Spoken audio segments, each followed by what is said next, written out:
Hey everyone, welcome to another episode of Rebel Rewind. My name's Christopher. That's Eric over there. And today we got a special guest chatting with us and giving us his input and his takes on our news stories for the week. We have Gerald from Star Wars Fanatic. Gerald, do you want to introduce yourself and let people know where they can find you if they're not already following you? Yeah, hey, how's it going, everybody?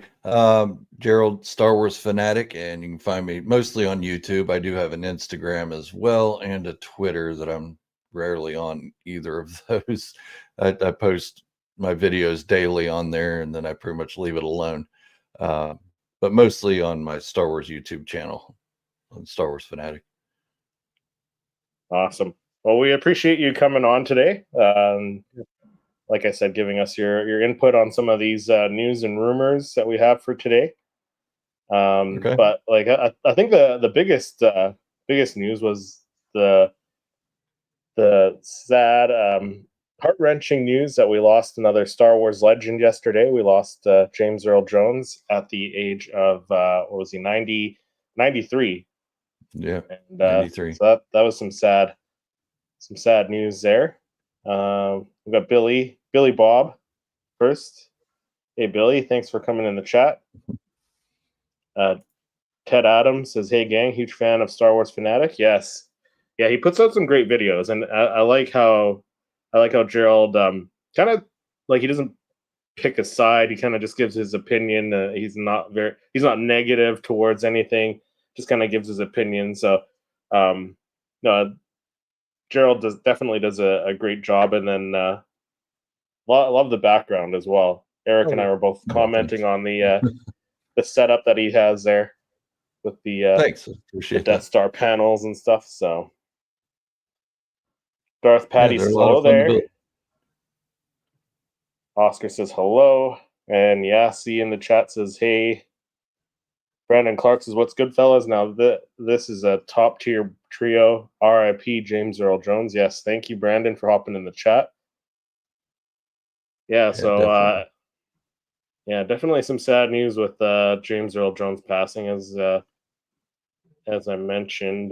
Yeah, he passed away yesterday at the age of 93. So it has been reported that beloved actor and voice of Darth Vader, James Earl Jones, had died at the age of 93. The EGOT, Emmy, Grammy, Oscar, Tony winner, was born on January 17th, 1931, and died in his home in Dutchess County, New York, um, with his representatives confirming the report to Dateline. Those here at Star Wars Newsnet and all of us Star Wars fans know him best for voicing Darth Vader in A New Hope for the first time, and then he did the entire original trilogy, Rogue One. He did a little bit of voice work for the Kenobi series for that.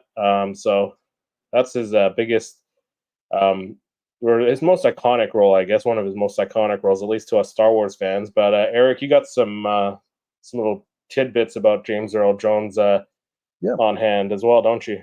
yeah. I found some interesting facts of James Earl Jones.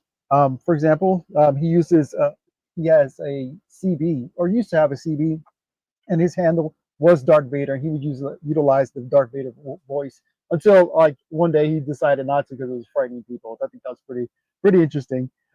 He's also known for his humility.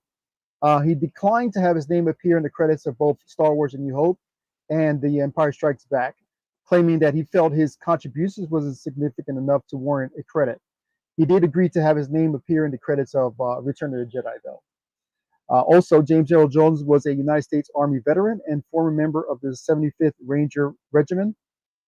He stuttered many people know that he stuttered as a child, and he slowed down his voice so he can make sure he clarified um, his speak, which is pretty impressive because it doesn't appear at all that he had a stuttering problem, but it's something that he always struggled with. Also, he narrated a documentary called Black Indians: An American Story, 2001, which explores issues of racial identity between mixed descendants, people of Native American and African American heritage. James also himself is a Black Indian. He was also one of 14 individuals who won an EGOT, meaning that he won 4 major entertainment awards: Emmy, Grammy, Oscar, Tony. He does the voice for CNN, of course. And even before Morgan Freeman, James Earl Jones was the first African American actor to play the President of the United States in a film called The Man in 1972. I thought these was all kind of interesting. There's more out there, but Yeah, these were that I thought I didn't know he was the voice for what was the news one? CNN. CNN. Yeah, I didn't realize that. Yeah. So Eric, Gerald, besides Darth Vader, like his role as Darth Vader, and we're gonna do our top 10 Darth Vader moments, just to kind of pay tribute to the late great James Earl Jones. But what was your favorite non-Star Wars role that he did? Mine, probably Thulsa Doom in Conan the Barbarian back in, I think it was 1982. Nice. The movie's cheesy and everything, but he really made that role pop. Yeah. I remember seeing him, and it was just like a year before Return of the Jedi came out, and I thought, man, wow, Darth Vader's Thulsa Doom. This is cool. Billy says Conan as well. Yep. I mean, it's still a classic movie. They tried to redo it like 10, 15 years ago, and it was horrible. Yeah. You just can't top the original. And, Yeah. I mean, How about James Earl Jones in it. I Yeah. love when he appeared on what's that show called? The comedy show where the geeks.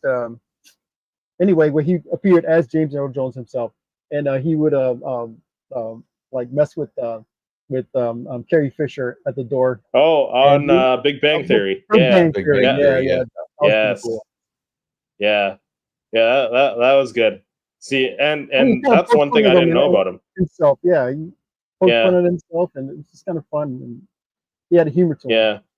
And that was the first time they actually met in person, too, apparently. that's So, fun. I didn't know that. yeah. Yeah. Wow. So I've got two, just because, one is Mufasa in Lion King, Oh, just growing up with that movie. Yes. But then the second one was Field of Dreams, where he played Terrence in the Field of Dreams, and that was a great movie. Sandlot Where he also, started right? Yeah, he was a baseball guy in Sandlot. Yep. Yeah, Sandlot, exactly. That's what Brandon said. Loved him in Sandlot too.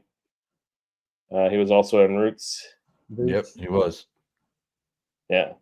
Rest in peace, the iconic voice of Darth Vader, James Earl Jones. May the Force be with you. Yep.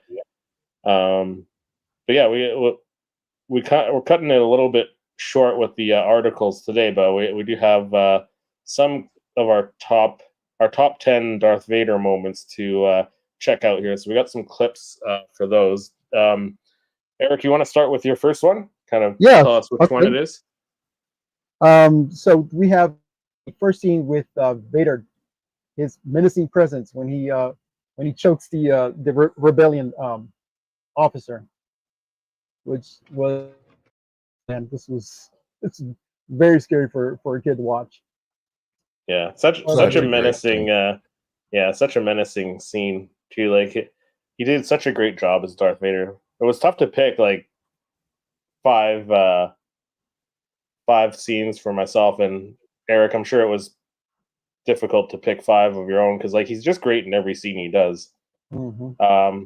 So my first scene was the duel between Darth Vader and Obi-Wan Kenobi, where he comes up and he's like, "Oh, I've been waiting for you, Obi-Wan." So let me just find that clip. Hopefully, did I not add it?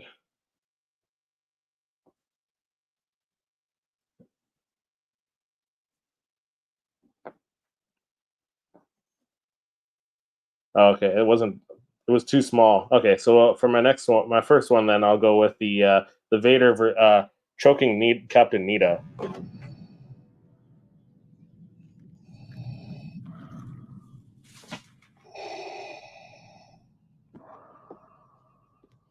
Apology accepted, Captain Nita.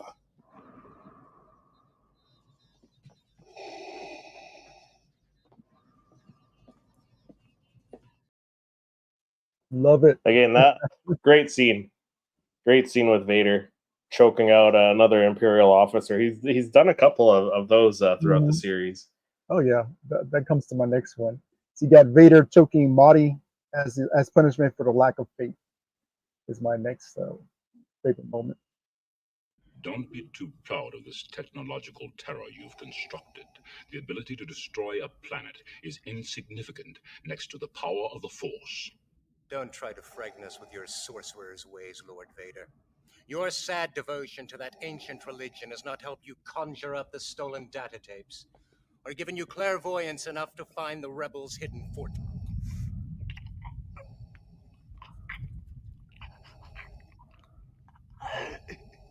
I find your lack of faith disturbing.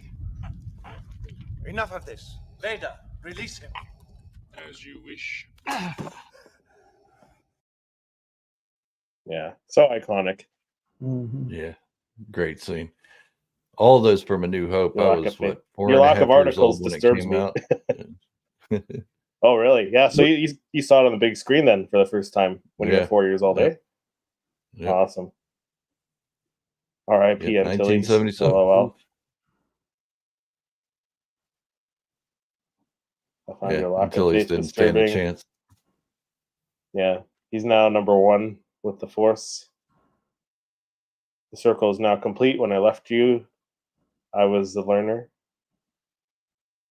Menace. Tony in the house is R.I.P. Lord Vader. Vader's first frames, and we hear their voice, Chef's Kiss. Yep.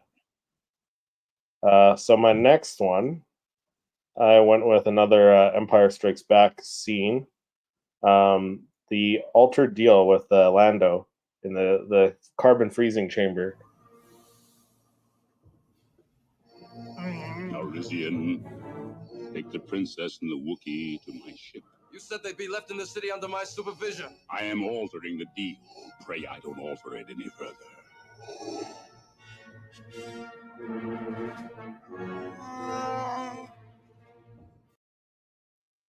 His voice just commanded so much presence, right? It's just, Right. yeah. Yep. I got another video, but this one's a non-speaking role. But this is Vader destroying rebels in the Rogue One in the hallway scene. You got that one? No, I replaced it with the trooper, the Okay, rebel okay. choking trooper. All right. So the last one would be the Vader and Obi-Wan. I know this was a AI kind of synced with Hayden's voice, but Yeah.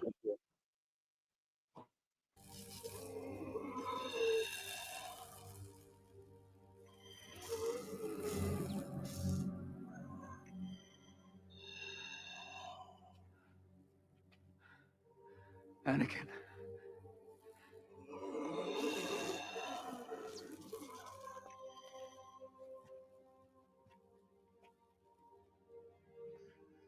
Anakin's gone. I am what remains.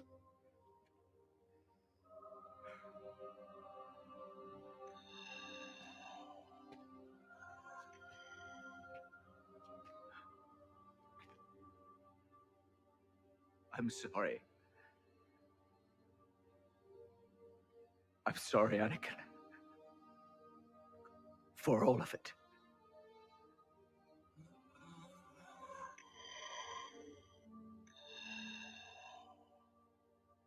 I am not your failure, Obi-Wan. You didn't kill Anakin Skywalker.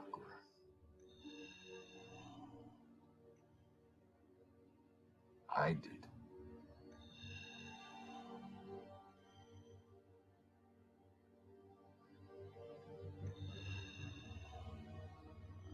The same way I will destroy you.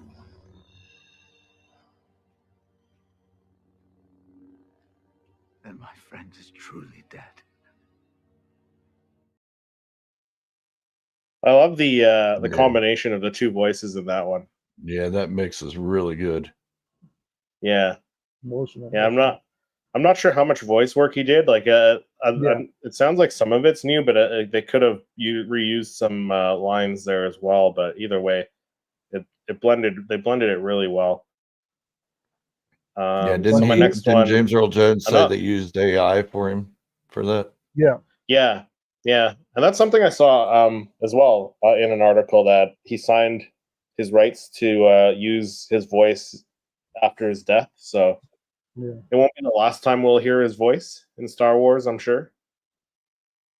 But yeah, my next one is another Lando one, where Darth Vader comes out of torturing Han Solo and tells Boba Fett that he can have Han when he's frozen, pretty much. So another iconic scene. All of them are just iconic scenes with Vader. Such a great job. Lord Vader, you may take Captain Solo to Jabba the Hutt after I have Skywalker. He's no good to me dead. He will not be permanently damaged. Lord Vader, what about Leia and the Wookiee? They must never again leave this city. That was never a condition of our agreement, nor was giving hand to this bounty hunter.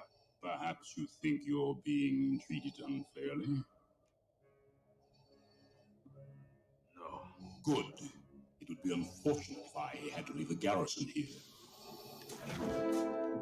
This deal is getting worse all the time. I love how he just like walks by Lando. Like Lando's like Lord Vader, and he just ignores him and walks right over to Boba Fett. Billy said drive-in theater first time I saw it. Auntie K's Tara said my first Star Wars was also a drive-in theater, but it was Empire. I was 5. Brandon said it's not OG trilogy Vader, but when he storms at Reva down the hallway, you were warned. Yes, that was another great one too. Like I said, like too many great scenes to pick as well. Knut says hello and good night, Gerald. Hey, good night, Knut, if you're still on there. Thanks for coming in. Patty says my typing sucks. I will shut up now. No, that's okay. All good, Patty. Ralphie Boy says hello there. Hey, Ralph. That's so intense. Bruce Campbell, the celebrity, really? First saw Star Wars when I was around 6 or so, eating pizza at home with the family. I didn't touch a slice. I was enthralled with Vader. He was terrifying, and I loved it. Best villain ever, yes. And he's hard to fill those shoes. Like we had Kylo Ren, who was good, but I mean, I don't think anyone will match Vader's presence. No. Shivers, yeah. I love the scene with Ahsoka and Rebels, season 2, Twilight of the Apprentice. Then you will die. Yeah. Mm-hmm. Well, hello, Ralphie. Yes, they used AI. Ralph saying, "Hey, Billy." No disintegration. Yeah. He sold the rights to his voice for future use after he's gone. Yep. I lived in a small town, so we had to wait almost until my 7th birthday to see it in our theater. Yeah. So my next one, I went with one of the more iconic scenes from Empire, the "I am your father." If you only knew the power of the dark side. Obi-Wan never told you what happened to your father. He told me enough. He told me you killed him. No. I am your father.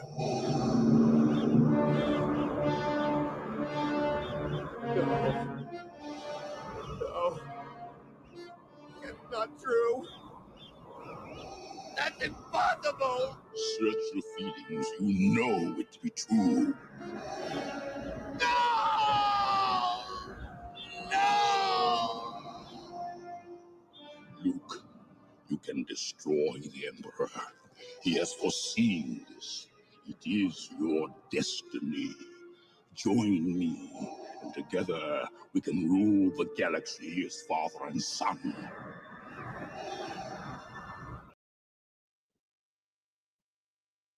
Yeah. Obi-Wan never told you what happened to your father. No, I am your father. Yeah. Robot Chicken did a great job on this scene. Yeah. Funny thing But- is, when that came out in 1980, we didn't have VHS or Yeah. DVDs or anything. So we had to wait 3 years to find anything out. And we couldn't rewatch The Empire Strikes Back unless it came to theaters again. So Right. for 3 years, you're just hanging on like, oh my God, man, what? Just tell me.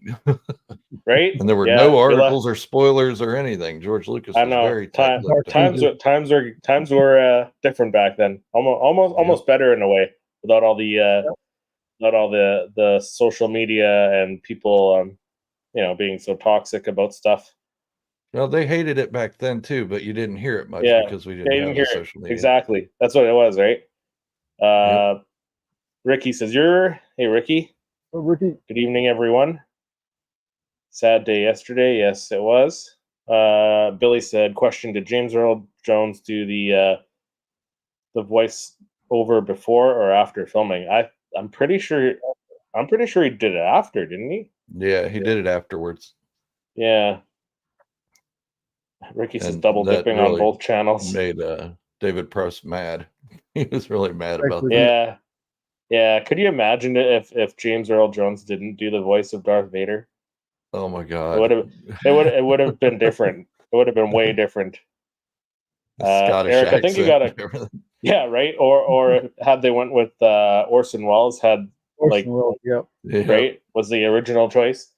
Eric also had the Vader and Leia scene, the first time they met those two. The first time those two met in Star Wars, which another iconic scene. Again, just iconic. Yeah. That Before we voice jump still into gets me. before we jump into Eric's last one, he had the Cloud City conversation there. I got one more as well. I'd like to throw up for myself. That was a favorite of mine from Rogue One, where he's choking again another Imperial officer, Director Krennic. Director Krennic. Lord Vader. You seem unsettled. No, just pressed for time. There's a great many things to attend to. My apologies. You do have a great many things to explain. I delivered the weapon the Emperor requested. I deserve an audience to make certain that he understands its remarkable potential. Its power to create problems has certainly been confirmed. A city destroyed. An Imperial facility openly attacked. It was Governor Tarkin that suggested the tests. You were not summoned here to grovel, Director Krennic. No, There is no Death Star. The Senate has been informed that Jeddah was destroyed in a mining disaster.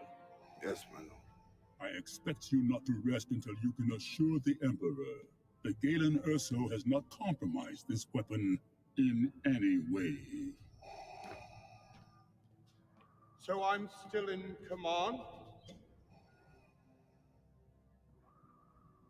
You'll speak to the Emperor about it.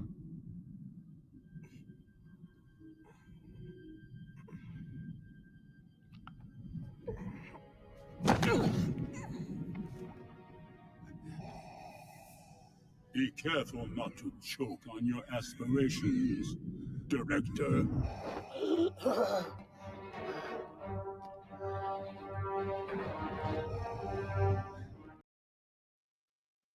Yeah, that one goes right up So there good. with Love it. apology accepted. Love Yeah. it. Man, it's so menacing. When he kind of like looked up at him, like, oh crap, he's getting closer. Yeah. I love that scene, man. I love the scene in Dark Empire. Luke finds himself in Exegol, spiky tortoise, with Sidious's clone. We have had many debates about that scene. My ex-wife saw Empire in her junior high school French class with no subtitles, so basically got her to watch it for the first time where it made sense. That's awesome. Vader speaking for the first time in Revenge of the Sith. to Palpatine after he suits up. This is my favorite line. Where is Padme? Is she safe? Is she all right? Yes. And then the some would say blood curdling no scream that they added in the later versions. Saw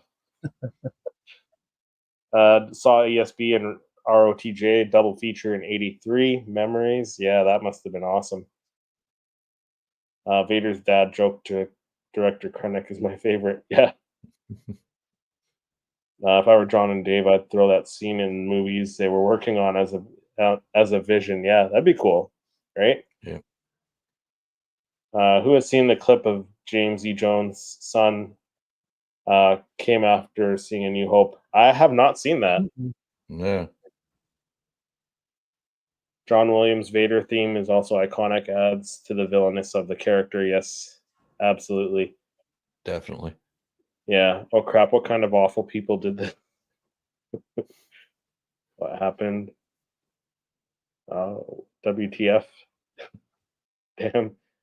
Yeah, Eric, you got one more clip as well. Yeah, we had Vader The Cloud meeting up with City. Han, yeah, in Cloud City. Yeah. Love Yeah, it. again. Yeah. Iconic again.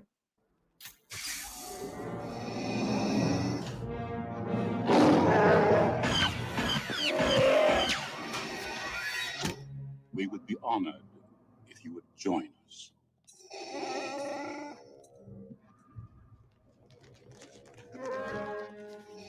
I had no choice. They arrived right before you did. I'm sorry.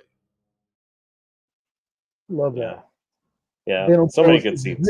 zero threats to Vader, man. Yeah. Love Yeah. that scene. None. He didn't even use the lightsaber to block the blaster bolts. He used his hands. Yeah. Disney tantrum. Oh, maybe. Disturbance in the Force. Yes, he said. Yeah, so that's our little tribute to James Earl Jones. Again, rest in peace, James Earl Jones, who you will be missed for sure. But let's jump into our articles and rumors for this week, starting with a rumor that we have about Brie Larson as Darth Revan.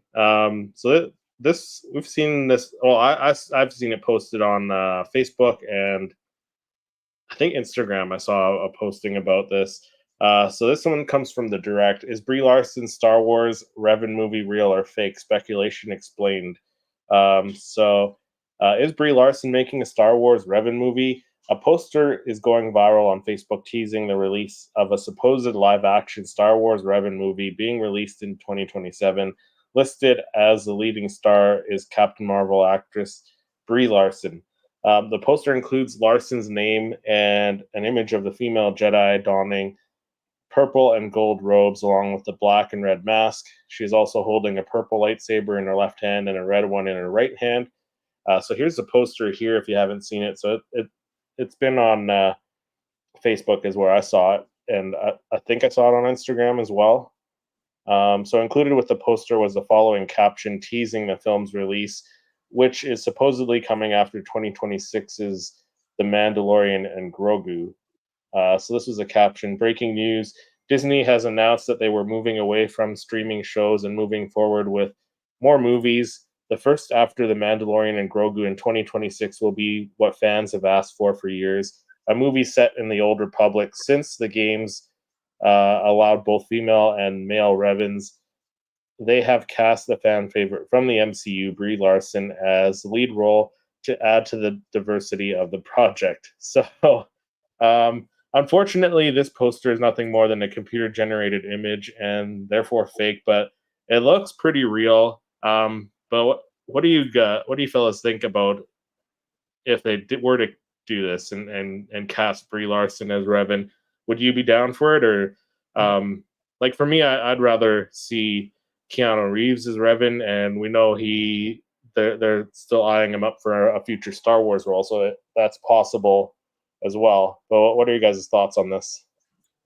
Yeah, I think this is a big fake story. Probably trying to generate some buzz or something, or some hate around it. But I don't like the idea either. I don't like the idea of Brie Larson as Revan. Keanu Reeves, yes, but Are they just trying to get something started here? Yeah, no, I'm good without her doing it. If she's Yeah. in the movie, that's fine. But Yeah. casting Revan with Brie Larson, I don't know. And it's not because she's a female or anything. It's because Revan has a very rich history with Star Wars fans, Yeah.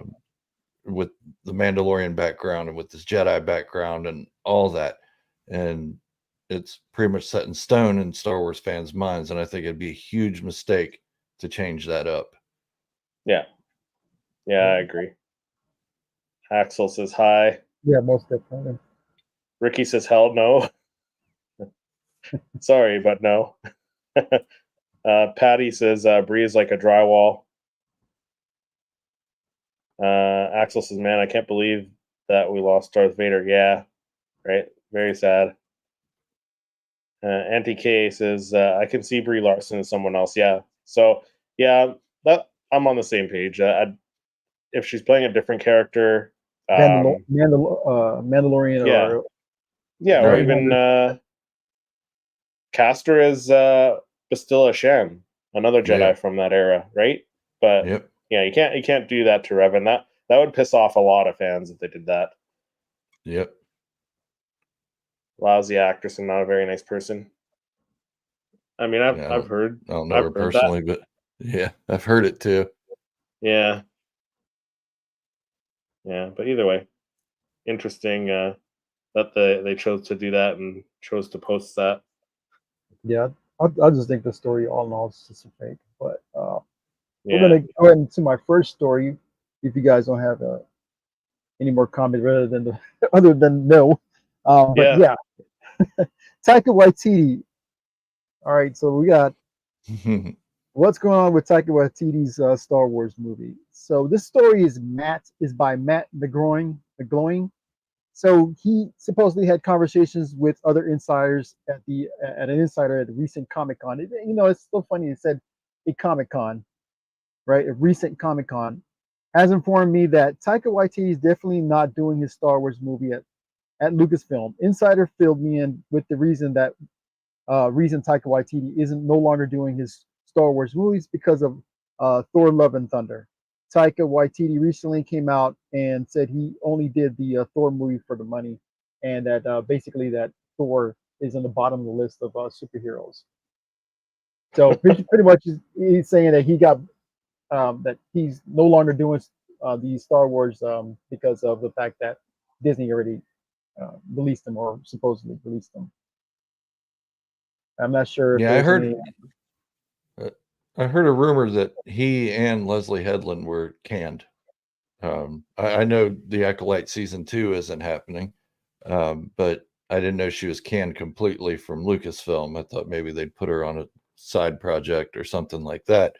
But I heard they were both gone, and I heard similar things about the MCU that what's the name? Jesus, can you remember their Taika CEO's Waititi? name? No, the Oh, CEO, Kevin Feige. Kevin Feige. Yeah, and I heard a similar thing that he went through and cleaned house at MCU, got rid of people that didn't know anything about the Marvel characters, the Marvel storyline, and didn't care about it either. They were just there to put their own message out and stuff. So, Yeah. so if he did that, then Disney may have pressured Kathleen Kennedy into saying, look, these people don't know about Star Wars. Look at our sales plummeting. We got to do something. Yeah. Plus, I mean, if it's taking him that long to come up with anything, if he was actually working on anything, like you would think Kathleen would be like, okay, let's just hold off. Let's do something else, right? Yeah, and I figured his movie was on the fritz, I don't know, a year ago or so, because it's been since 2020 or 2021 that they announced he was making a movie, and every time I see a new report about it, it's coming. I just haven't started it yet. And it's like, okay, this isn't happening. I see how this goes with Lucasfilm when things get sidebarred and everybody's like, yeah, it's gonna happen, but like the Ryan Johnson trilogy. Where's that at? I don't think that's happening. I know. I mean, I kind of hope he gets it. I enjoyed the Last Jedi. I know I'm sure a lot of people in the comments are going to disagree with that one. But I enjoyed it. I'd like to see him get a trilogy, but like not that the thing with Disney, like in Lucasfilm announcing these movies, they don't. There's been very few that they actually officially commented and said, "Oh, it's not happening." Like they said Yeah, that it with seems like they just the talked to Rogue somebody and Squadron they're like, one. "Yeah, I'd like to make Yeah, a Star Wars movie." Cool, we're announcing it. It's like, hey, yeah, hang on, wait till it's in yeah, production. Don't announce yeah, anything till you've got at least a script written and a director in mind or something. right. Taika will never see his Star Wars movies happen, says Patty. He's got a And certain style of comedy about him, and I don't think it meshes well at all with Star No, Wars. My no, opinion.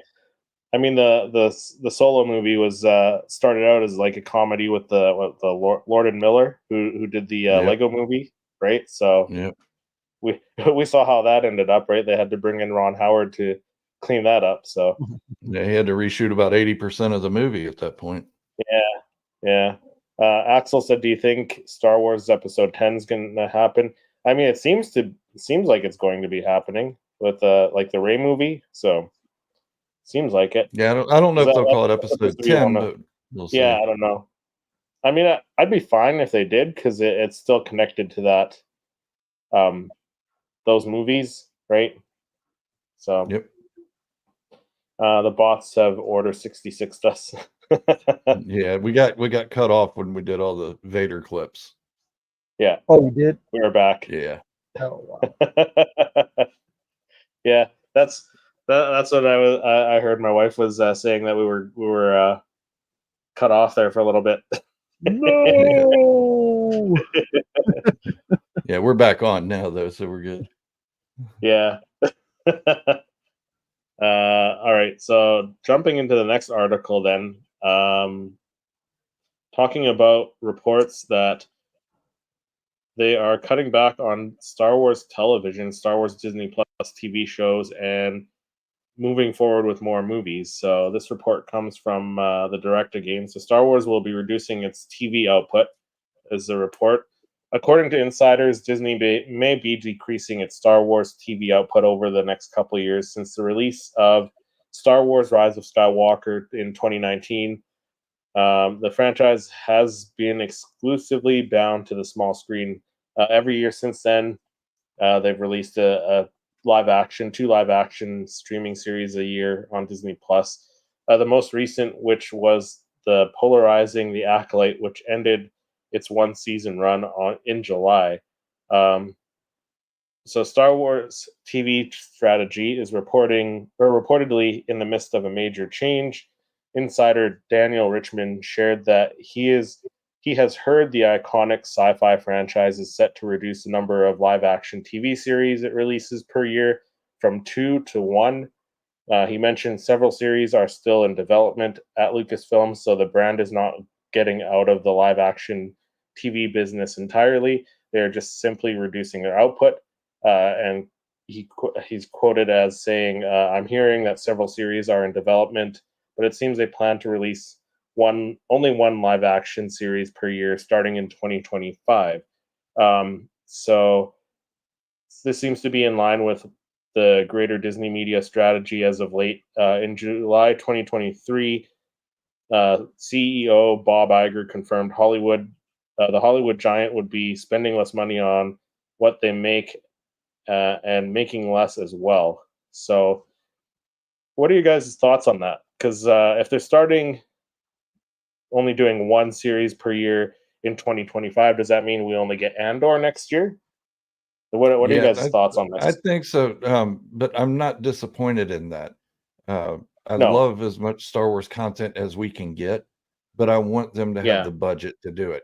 If they have one series a year, that gives them a bigger budget and a bigger time frame to get everything done and edited properly and the special Hmm. effects in line, and they won't have to rely on the volume as much, which is a cool technology and everything. But Star Wars has always been about practical effects and pushing the Yeah. boundaries in practical effects. So we'll get a bigger budget with that and have more models, have more stuff. Like, I mean, who doesn't love the Millennium Falcon? That was a model. Amazing stuff. So Yeah. I'm all for it. Yeah, it's gonna suck only having one show, but hopefully they make the ones past Andor because we know that's only gonna be 12 episodes.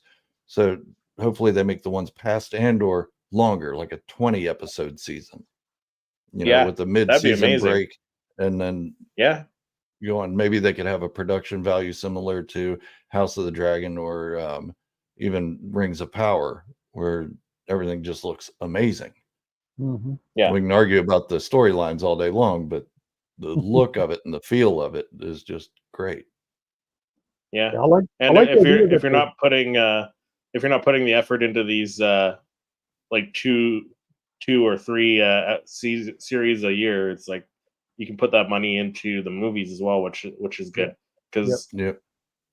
we missed Star Wars in the theaters. I mean, it started out being movies in the theaters, and that's where the roots are, right? So, but Eric, you were saying something there as yeah, well. no, they need to concentrate, you know, their manpower, just concentrate on one good story, write it really, Yeah, really, really good, right? And then just, you know, just concentrate on just that one, and then your film, or you know how they're going to do it. But yeah, no, definitely they're doing too much, I think.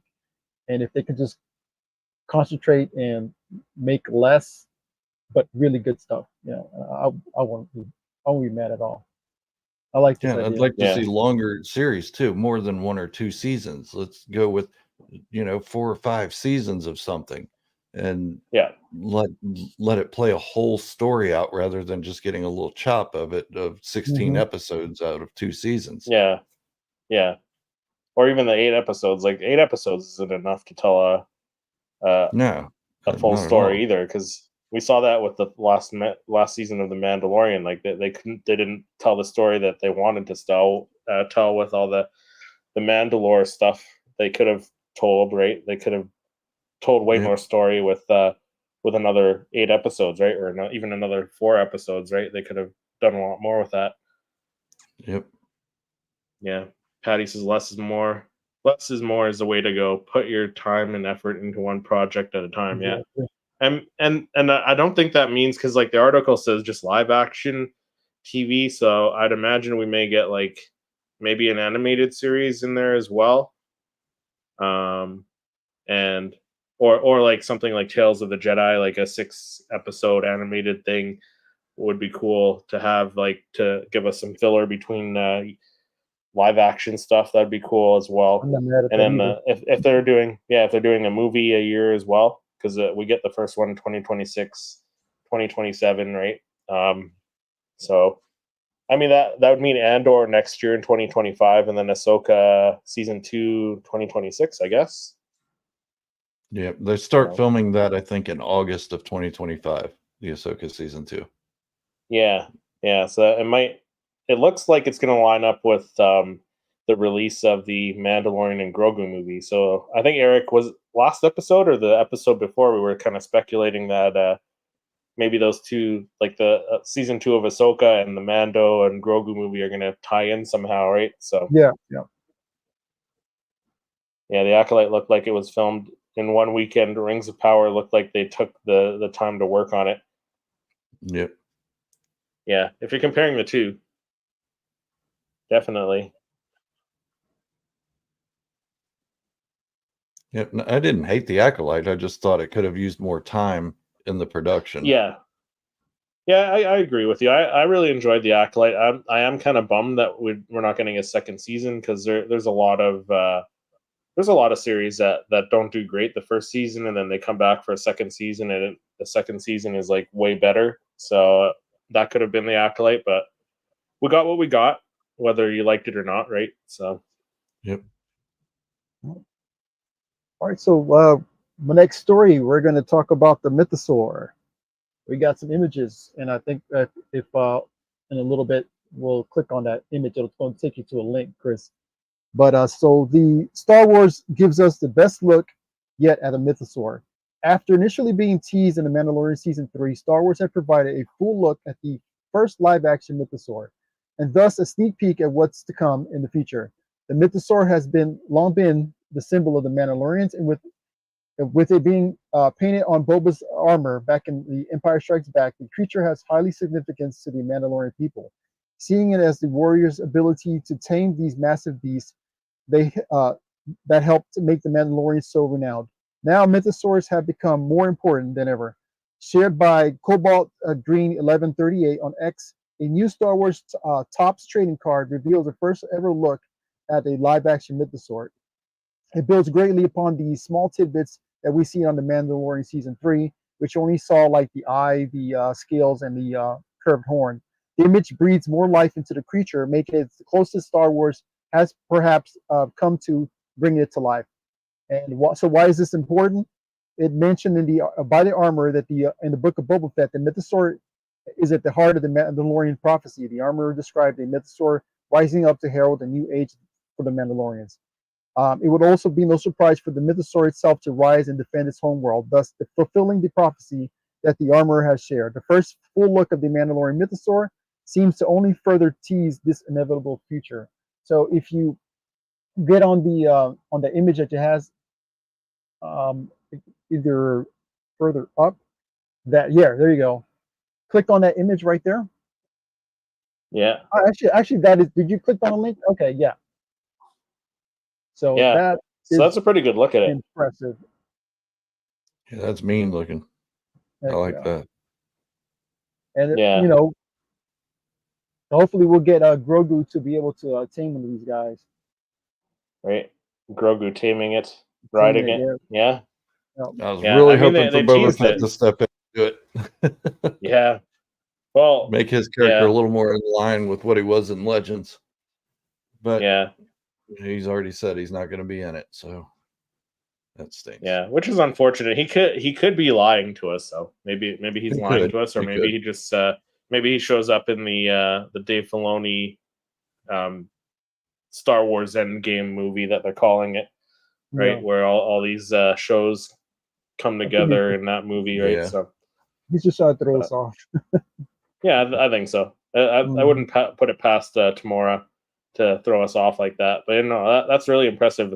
If we get to see that in the movie, that would be crazy because they did kind of tease it and they kind of didn't give us anything by the end of the season, right? I thought we would have seen the full thing by the end of the season, but we didn't, which is crazy. All right, so the next article, which is one I just saw today, so this one is from StarWarsNewsNet.com, and apparently Disney is being sued over the use of Peter Cushing's image in Rogue One. So in Rogue One, where they did the digital deep fake, whatever you want to call it, I don't think it was deep fake technology, but they did the digital over a different actor. And basically, the London-based film company Tyburn Film Productions is suing Disney for using Peter Cushing's image in Rogue One. As reported by The Telegraph, the film company claims that the VFX recreation violates a contract that was made between the company and Peter Cushing before he died. Even though a high court judge said that he was far from persuaded that Tyburn Film Productions would win the case, the judge also said that it did need a full factual inquiry. The film company claims that its agreement with actor Peter Cushing gave the company the ability to veto any recreation of his image with the use of special effects. Apparently, Lucasfilm and Lunic Heavy Industries, producer of the original Star Wars films, did not ask permission from Tyburn Film Productions when they were recreating the image of the actor for Rogue One.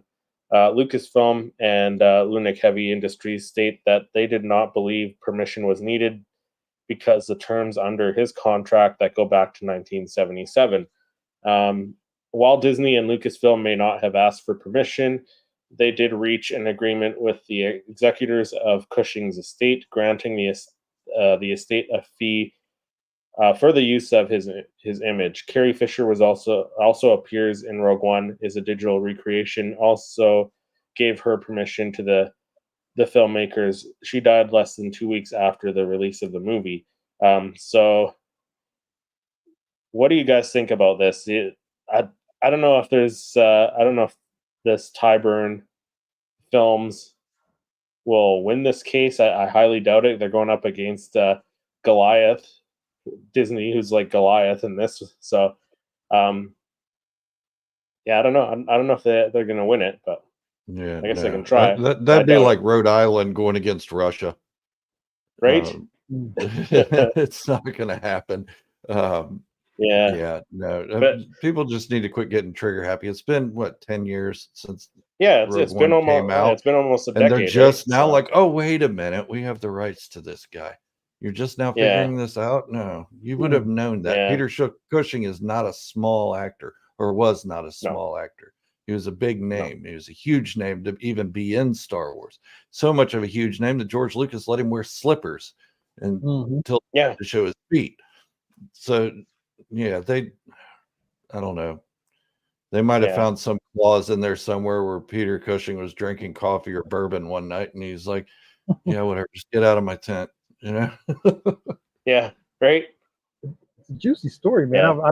Yeah, It was more complex than I thought it was originally when I heard you guys talking about it. But yeah, wow. yeah, I, yeah. It's definitely interesting, right? I mean, yeah. I'm kind of wondering if this other production company, that Tybird Film Production, I wonder if they're kind of needing some money, and that's why they're doing this all of a sudden. Because like a decade, almost a decade later, it doesn't make sense. Yeah. Yeah, Patty says his Yep. family gave their approval. Full stop. Yeah, right. Yep. I mean, that's pretty much binding if the executor said yeah. Yeah, So, right. I mean, even the judge said, "I don't think you're going to win this case, but let's pull up some facts and see what happens." Right. It's like Disney's probably paying one of the judges, right? They'll probably have their own judge that they have come in, right, and fight the case for them. He They have hurries up, enough takes off money his and Mickey power. Mouse ears, and throws them down before he sits on the Whoops. bench. Yeah. That's awesome. Yeah, All I right, don't know. so People are just too trigger happy with suing people nowadays. I think oh yeah, definitely. Oh That's yeah, for sure. these lawsuits Yeah. need to quit. Yeah. Like the whole Scarlett Johansson suing Disney because her movie didn't go to theaters. Well, it was COVID. Right. Theaters were shut Yeah. down. I'm sorry, it can't go to theaters. You want us to wait 7 years or 10 years or however long this pandemic's going to last? We'll put it out then. Or put it out during COVID and nobody sees it, right? And then they're like, well, you know what, your movie was a bomb. Then it goes straight to streaming anyway. Yeah. So yeah. Doesn't make sense. All right, so last story for this evening, or at least my last story. So Manless Stamblers stands target YouTubers over the Acolyte cancellation. This is a juicy story. Some fans of the Acolyte targeting YouTubers over the cancellation of the series, following Amanda Stenberg's recent video where she blames fans for the cancellation. A small amount of her supporters have taken to social media in an attempt to get Star Wars fans' account on YouTube shut down. In this, Stenberg says that she blamed the alt-right and conservative fans. So what does Amanda Stenberg's supporters say? In a recent letter addressed to YouTube, Stenberg supporters who claims that represent YouTube Star Wars fans criticizes the platform for allowing channels like Geeks and Gamers, Arcade Outpost, and Nerdrotic to engage in targeting harassment and racist attacks against marginalized actors in franchises like Star Wars: The Acolyte. The letter claims that we understand that YouTube has an important role to play promoting free speech. However, content uploaded by Geeks and Gamers, Arcade Outpost, and Nerdrotic are not opinions or criticism. It's a prolonged target harassment against women of color, and we urge YouTube to enforce the community guidelines and pretty much demonetize these channels immediately. So that's the story. But my little hot take on it is that I think, in my opinion, I mean, who cares what my opinion is? But I'm going to give it anyway. These individual YouTubers have their own right and their own voice to, and the freedom of speech, really, to give their opinion on their own channels. Yeah. And I think the only reason why these channels are being targeted is because they have a huge following, right? Just recently, Star Wars Theory himself put out a video on his own channel being targeted by Star Wars Explained. for the same or similar reasons, claiming that his channels are his channel is targeting female actors of color. These are the claims, but to put a claim as heavy as that, you need to just come out with just a claim, but also facts. So it's now unacceptable to criticize an actor or an actress, or that's underperforming, or possibly a director that's not writing a compelling story. Can we not target or not target, but criticize these individuals? That's what it seems like they don't want, for fans of our franchise to do, basically. Yeah. So I think what we should expect as fans is the best that Star Wars can give us. So basically, these YouTubers are pretty much telling how they feel about their own feelings about where they're falling, or where the Star Wars stories, or where the franchise is pretty much veering off course, and they have the right to pretty much state that.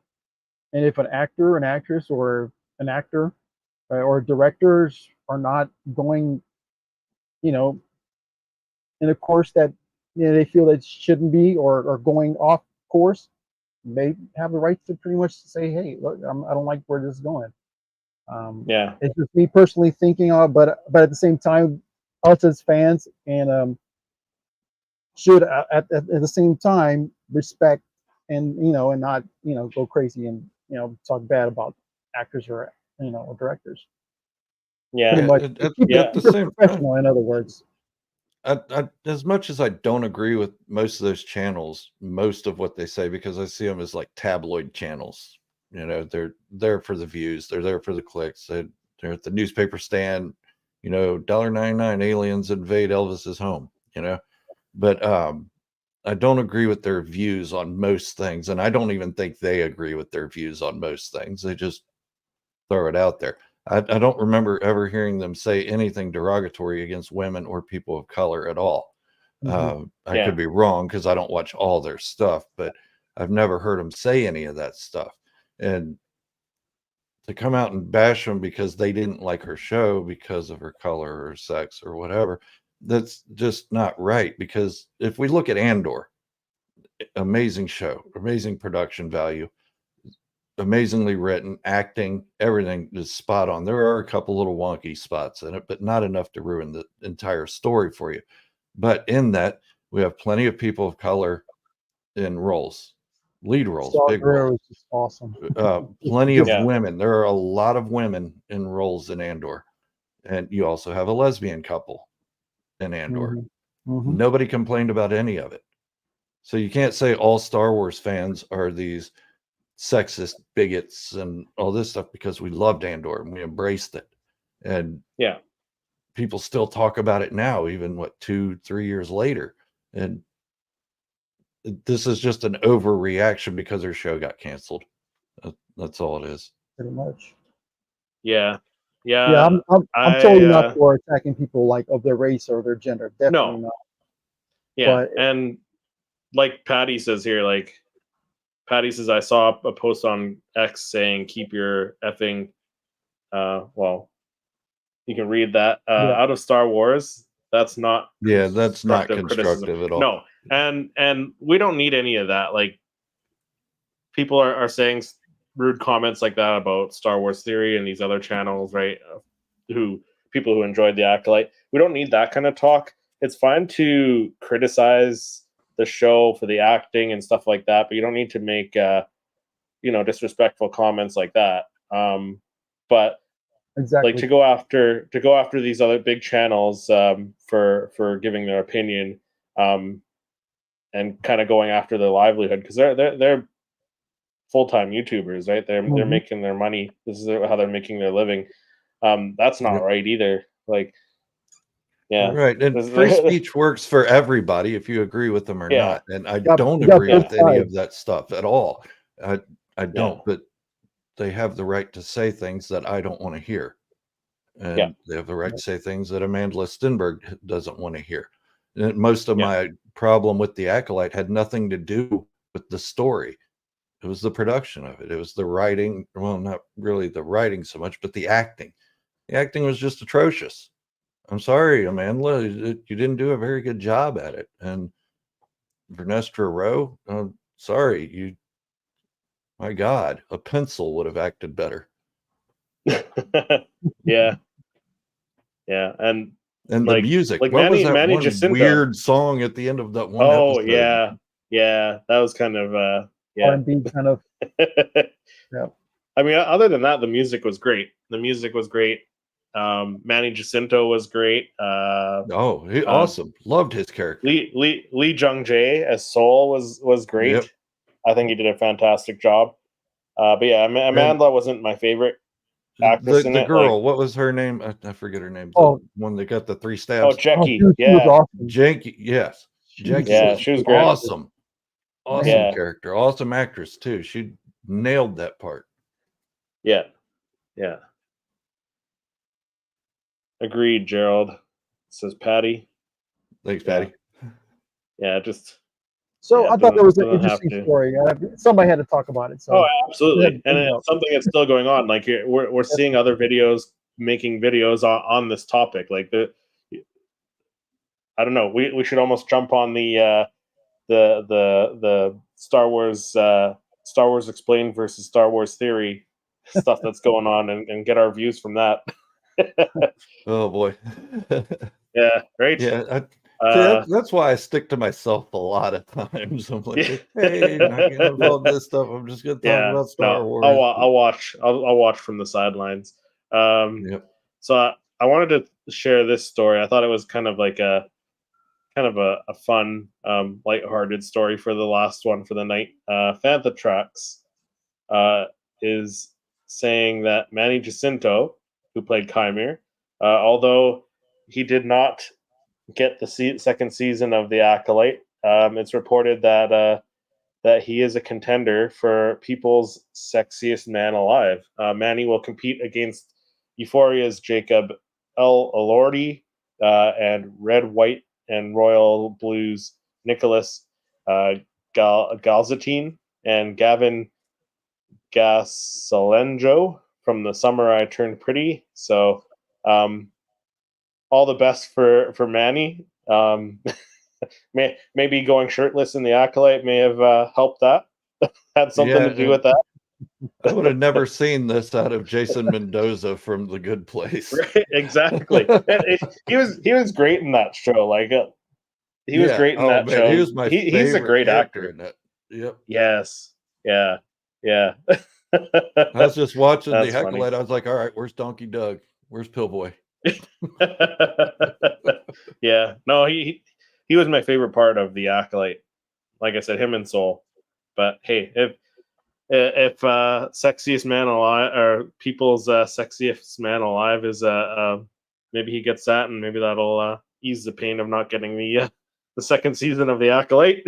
Or maybe it'll spin off another series or movie or something where it's there you go on him. Yeah. Because I'd like to see what happens with his character, where he came from, and all that stuff. There's so much that they didn't finish. Yeah, and that's the thing. Like we're not getting a second season of The Acolyte, but they could continue these stories in other forms. I think Eric and I were talking last week that they could even do like a Tales of the Jedi or a Tales of whatever and show some of their stories in that as well, right? So they can keep bringing these characters in other shows or other stories, right? So, but that's all for this evening. Gerald, thank you so much for coming on and giving us for having me. your I appreciate on this stuff. It was everybody fun. got on the same page with the shirt. Yeah, Vader. This wasn't planned Vader, at all. We're all wearing our Vader shirts. Eric's got his little Vader in the corner there, co-hosting with us. Gerald, do you want to let people know where they can find you if they're not already following you? Yep. If you're not following me, just Star Wars Fanatic on YouTube, which I will be changing my channel name. I've announced it on my my own videos because I've been revamping the way I do my videos and everything, and just reformatting everything and doing it a little crisper than I used to do. Dedicating more time to each video and each script that I make and everything. So I've given my viewers the opportunity to come up with a channel name. and put it in the comments of one of my videos or one of my community posts. And then today I was supposed to go through, pick my 5 favorite ones, put them up for a poll, let everybody vote for them. And then whatever they decided, that's what I was going to stick with. As long as it wasn't something goofy like doo-doo head or something, you know. But yeah, I'm gonna that's the plan for the next week. Where right now I've been concentrating a lot on the Andor series because I've been rewatching it and just really getting back into it. Yeah. And I Me and think my wife just watched that. Just I finished think I'm watching gonna do that with all the series. Just go through and just grind the hell out of them and do that. But yeah, it's Star Wars Fanatic on YouTube for now. I will make the announcement when that changes. I'm on Twitter and Instagram as well, but I really don't get on there all that much. Yeah, awesome. Oh, one more question before you go. How are you feeling about Skeleton Crew? Are you looking forward to that? I'm looking forward to it, but I'm looking forward to it more as like a 13-year-old boy looked forward to Goonies. Yeah, there we go. I'm Yeah, not 'cause it's got looking that same forward to it vibe. as a major Star Wars project yet. No. Jude Law, absolutely stoked about. I love Jude Law. Yeah. I think he's like the coolest weird guy that ever existed. He's done so many great movies and played so many weird roles and good roles, and just he's been versatile like crazy. So I want to see how he does as a Jedi. Yeah, or at least at the very least, just like a Force user. Well, we'll have to wait and see. Yeah. Yeah, but thank you, Gerald, for coming on. Thank you, Thank everyone you. in the Appreciate chat. it, Chris, Eric. For, you guys have a great evening. Yeah, thanks everyone in the chat for coming on. We'll see everyone next week.